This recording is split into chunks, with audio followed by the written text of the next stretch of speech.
Hello. Let's start to cover Chapter 13, Section 1, which is over recording a payroll. But just as a reminder, we finished Chapter 12, and in Chapter 12 we did 4 or 5 things really that were meaningful and useful for what we have to do in Chapter 13. The first thing we did is we calculated employee earnings. And we used a time card to do that. And I have this up on the screen, and you have this as well. So take a look at it, and you can make some notes on it. But when we recorded employee earnings, that was doing this part. So for each employee, we recorded what their regular, their overtime, and their total earnings were. This total earnings is going to become a really important number for us because as a business, that's really what our expense is, our salary expense, which we'll define here shortly, because all these people worked for us, and that gross amount is the cost of hiring them and them working and us having to pay them. The other things we did in Chapter 12 is we did all the payroll withholdings. So these are all the deductions that we have here. And as a reminder, federal income tax, the adjustment for that, we went to a tax table and based on their total earnings and their number of allowances, their marital status, and then how frequently we pay them, be it monthly, semi-monthly, bi-weekly, or weekly. We looked it up in a tax table. Then Social Security and Medicare, we took total earnings times 0.062 for Social Security, and we took total earnings and multiplied it times 0.0145 for Medicare, and that's how much was getting withheld for that. And then these last two, the employee would designate them if they wanted that taken out of their check. We added all those deductions up. We subtract them from total earnings to get to net pay. So total earnings minus total deductions was net pay. And just as a reminder, all those checks out on the side, those checks got written out of the payroll account, which we did. The other thing that I don't have here that we also did was we prepared an earnings record for each individual employee to show how much money they've made year to date working for us.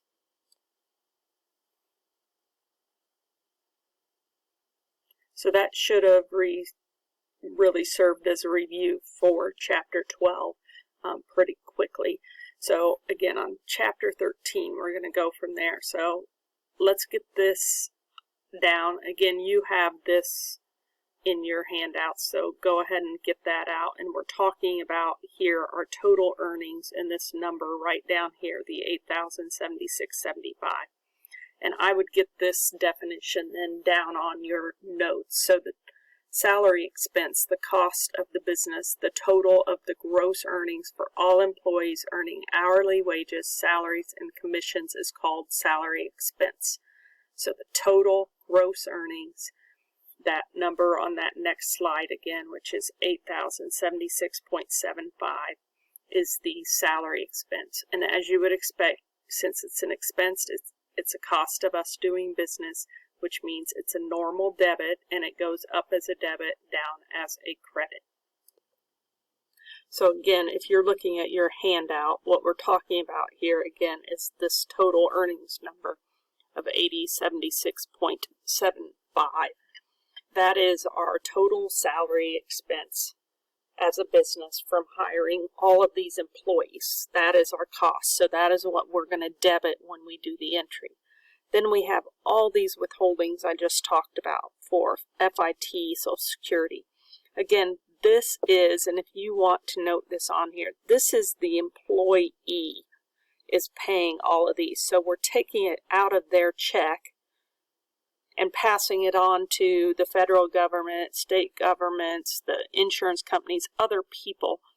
So we are just passing it along on behalf of the employee, all of these withholdings. And because we took it out of their check, we are legally obligated to pass that on to the right people. So we owe it to those other companies, like the government.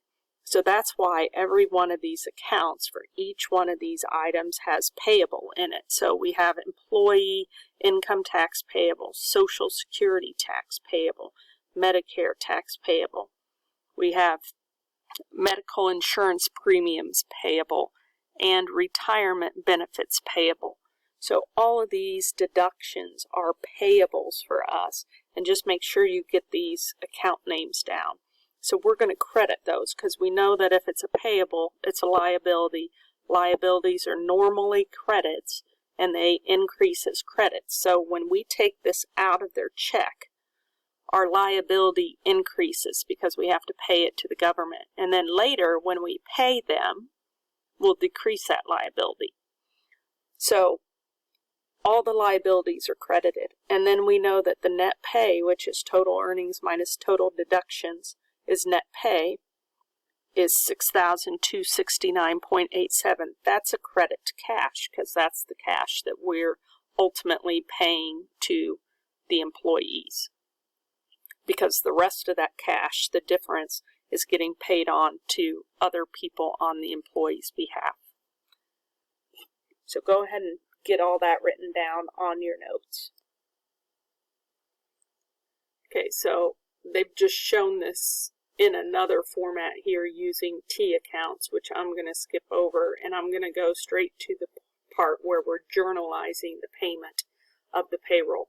So this is what it's going to sound like in your notes. And again, you have this handout, so I would just take notes on this. So it says on December the 15th, we paid cash for the semi-monthly payroll.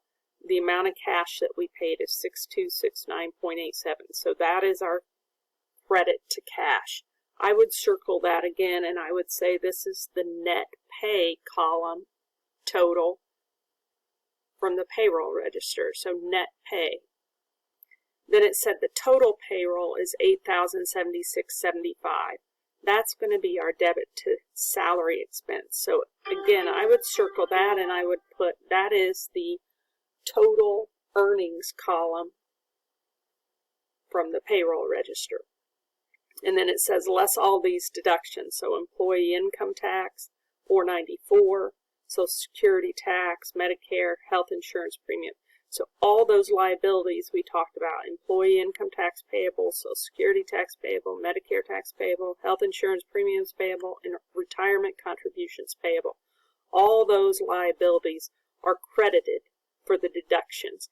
And I would probably circle all those again, and I would just put a little arrow out to the side that said that is my deductions from the payroll register, the total deduction by type. So don't forget to put your check number, don't forget to put your date, and that is literally as hard as it gets for section 13-1. Always debit salary expense, always credit cash for net pay, credit all the liabilities for all the deductions.